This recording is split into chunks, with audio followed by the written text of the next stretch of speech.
Welcome to the Daily Exhale. I'm Julianne Arce, and today we're exploring one of the most powerful yet underrated parts of our yoga practice, Savasana.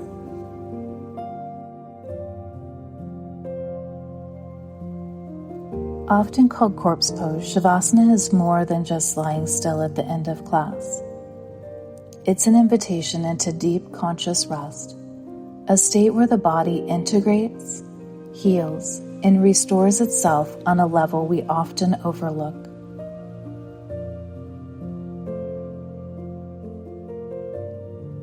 In a world that glorifies movement, stillness can feel uncomfortable. We are conditioned to be productive, to fill our time, to push through fatigue.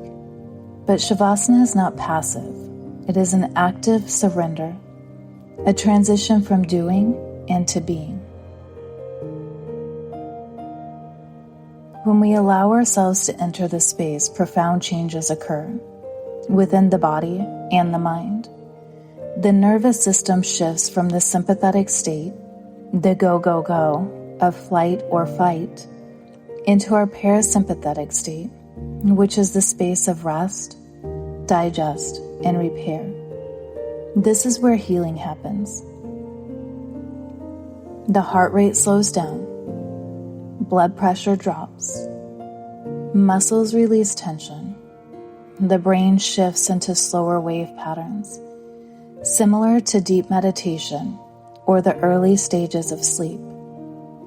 This shift allows for cognitive processing, emotional integration, and deep restoration, things we often bypass in the rush of daily life. There was a time in my life when rest felt impossible. After the military, my nervous system was still wired for high alert. Every part of me had been conditioned to keep moving, to stay prepared, to always be ready for the next thing. Even in my yoga practice, which started years later, I was drawn to the intensity of vinyasa, the movement, the sweat, the feeling of pushing myself. But when Savasana came, I really resisted it. I would lie there physically still, but my mind would be racing. I felt restless. I felt unproductive. I thought I was wasting time. Deep down, I did not trust the rest.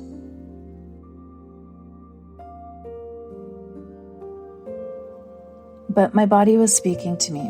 I started experiencing exhaustion, mood swings, and even physical pain, all signs of nervous system burnout. My body wasn't just asking for rest, it was begging for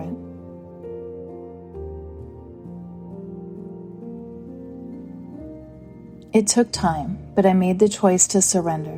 I started treating Savasana as a practice, not an afterthought. I let myself be still. I let myself receive, and as I did, my nervous system began to regulate. My anxiety lessened, my sleep improved, and I started waking up feeling rested instead of depleted. Savasana became my medicine. From a neurological perspective, Savasana is a bridge between conscious awareness and deep relaxation. During this time, the brain enters a different state. The default mode network, which is responsible for introspection and creativity, becomes more active. This allows us to process emotions, reflect on experiences, and integrate the lessons of our practice. The prefrontal cortex, which is responsible for focus and decision-making, gets a break. This mental pause helps reset our cognitive function and improves our clarity. The limbic system, which governs emotions and stress responses, becomes quiet. This shift reduces anxiety and promotes a deep sense of calm. When we hold space for stillness, the body naturally begins to repair itself. Research shows that deep relaxation practices like Savasana can reduce cortisol levels, which lowers stress and inflammation. It can also enhance memory, improve mental clarity, support immune function, and even improve our sleep quality. This is why Savasana is not just a moment of rest. It is a necessary part of the body's healing process. If you find yourself struggling with stillness, know that you're not alone. Many people find Savasana to be the most challenging pose because it requires something that we're not used to. It requires complete surrender. Here are a few ways to make your practice more effective. First, give yourself time.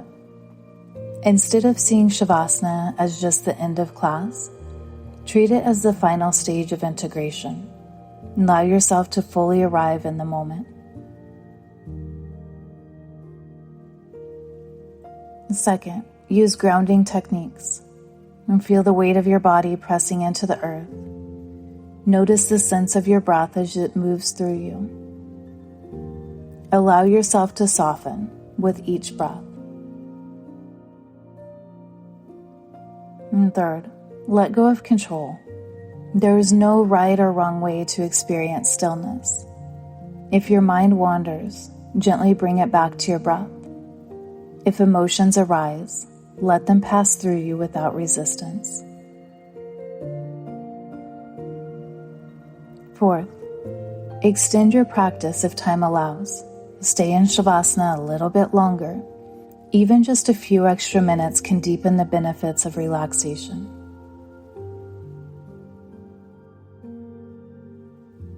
Finally, you can bring Savasana into your daily life. You don't have to be on your yoga mat to practice stillness. Take 5 to 10 minutes each day to just lie down. Close your eyes and breathe.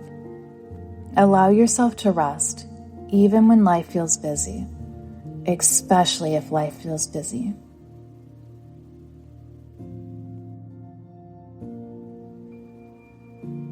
Savasana teaches us something deeper than relaxation. It teaches us trust. It teaches us that we do not always need to strive, to push, to do. It reminds us that rest is not a luxury, it's a necessity. So next time you find yourself tempted to skip Savasana or mentally check out, remember, this is where the transformation happens. The breath, the movement, the flow, all of it leads here. All of it leads to Savasana. And thank you for allowing me to guide you today. Until next time, many blessings, sweet friend.